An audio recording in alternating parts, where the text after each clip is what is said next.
Yo, what's up, people? It's Vita's Tech, and check it out. We got another pair of headphones from our people over at Riwbox. These are the BN5s. Let's dive in. Alright, so now in the boxy box, let's go ahead and crack it open. You get the plastic protection on top. Here's the headphones. Set those to the side just real quick. Alright, now you get the micro USB-C charging cable. You get the user manual. You get the braided auxiliary cable 3.5, and you get warranty cable. So before all that, let's go ahead and read the instruction manual because that's what everyone cares about. So I'm playing. Nobody cares about that. Let's check out the star of the show. Now these are the BN5s. And as you can see, they look really nice. These are the black and gold option. They're also available in the white and gold. And spoiler alert, I've been using these for the last week and a half so I could, break them in, run the round so I can give my honest opinion. And at $30, you are getting a good pair of headphones. If you take a look around the headphones, here's the left side in ear. Here's the right side in ear. A look around the headphones, you get like the vinyl record spinning. Get an X right there. On top of the headphones is the Riwbox branding. That's a nice sketch in the headphones themselves. On the right side, you get 3 buttons. Now these 3 buttons do a whole lot of different actions. So that's like your volume increase, your back. Here's your volume decrease and your forward or whatever. Here goes your power button. Your power button turns on the headphones, answer phone calls, pauses music, connects, all that good stuff. Here's your auxiliary port. Here's your charge port. Here's your LED port. And here's your single microphone on the headphones themselves. So as you can see, for $30, these look really good. Now, all of the connections and stuff are on the back of the headphones.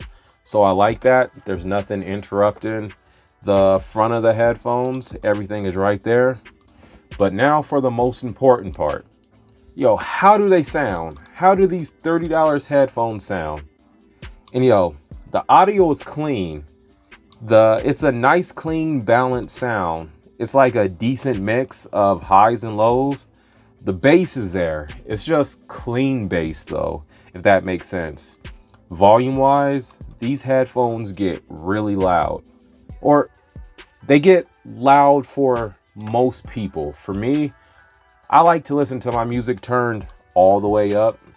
And with these, I feel like the volume could be a bit higher. Other people I let try them on, they're like, these get plenty loud. But I know how I am with music, so I like my volume to be deafening when I have my headphones on. Since these are on-ear headphones, I started noticing them after about 30 minutes. After 30 minutes of having them on my ears, because after all, for some people, they may not be on-ear headphones, but for me, they sit right on my ear. So I started feeling them after about 30 minutes. So if you have smaller ears and they can fit inside of the headphones themselves, you may not even notice that. They may not be an issue for you. And the cushions on here are really soft. The cushions are, I think it's some type of a memory foam or something like that. I'll throw exactly what it is over here somewhere, but the cushioning on the headphones are really soft. But yeah, these get loud for if you are going to turn them up. The leakage will start around 60%. So if you're in an office environment or somewhere where other people may be able to hear, that may be something that you may need to keep in mind. The leakage will begin at around 60%. When I'm listening to music, I can listen to these about 80% comfortably. And when I'm listening to podcasts or audiobooks, it's about the same. If I want to watch a show, I could end up watching the show at about 90% and leave that extra click for if I need a little more. But yeah, these get loud, $30, good deal. The microphone is pretty good. You're not buying these to really talk on the phone, but if you need to answer a call while you're using these, it can definitely do the job with no problem at all. The connection and the stability is A1. I've connected these to Android, Apple, different streaming devices, no problem at all.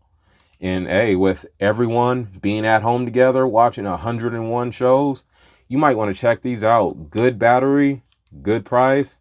Speaking of battery, real quick, I've only had to charge these up like one time. And I don't think I even had to charge them up. Just when I get a new pair of headphones, I like to start off at 100%. And after a week and a half, I've probably used these for about 9 hours. And I believe they're still at about 40%. So good battery life. This could be a good deal if you want to pick up a cheap pair of headphones. Hey, it's V-Dust Tech. I'll catch you on the next one. Later.